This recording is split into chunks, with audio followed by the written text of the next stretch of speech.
আসসালামু আলাইকুম প্রিয় ভাই ও বোনেরা।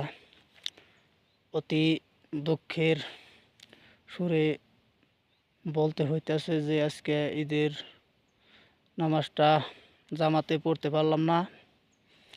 ভাগ্য কখন কাকে কোথায় নিয়ে যায় কেউ বলতে পারে না।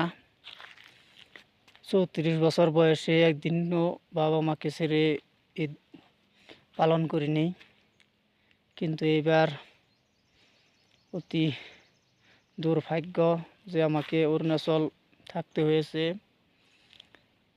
ভাগ্য কখন কাকে কোথায় নিয়ে আসে কেউ বলতে পারে না। আমিও কোনো দিন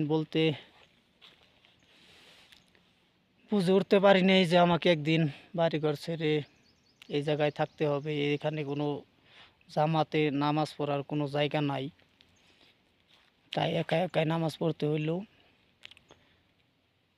যেখানে থাকি ওই জায়গাটায় নেটওয়ার্কও পায় না, তাই পাহাড়ের অনেক উপরে উঠে আসলাম। যে সবাইকে ঈদুল আজহার শুভেচ্ছা রইল। প্রিয় ভাইয়েরা আমার, সবাই আমাদের জন্য দোয়া করবেন যেন আল্লাহ তাড়াতাড়ি বাড়িতে নেয় এবং বাবা মার সঙ্গে ঈদ পালন করার তৌফিক দান করে। তাই মনটা আজকে খুব খারাপ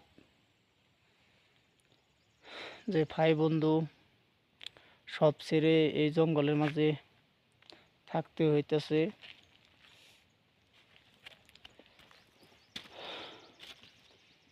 সবাই ভালোভাবে ঈদ পালন করেন, সকলের বাবা মার প্রতি খেয়াল রাখবেন। আমি আশা করি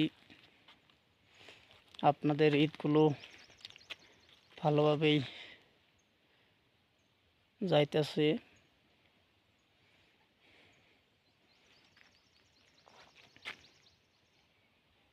আল্লাহ,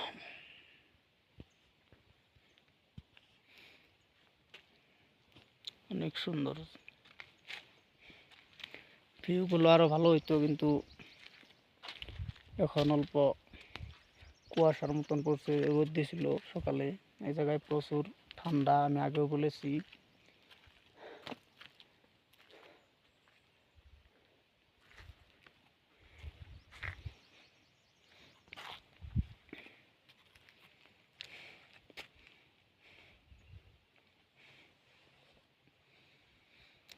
আল্লাহ হাফেজ, সবাই ভালো থাকবেন, সুস্থ থাকবেন।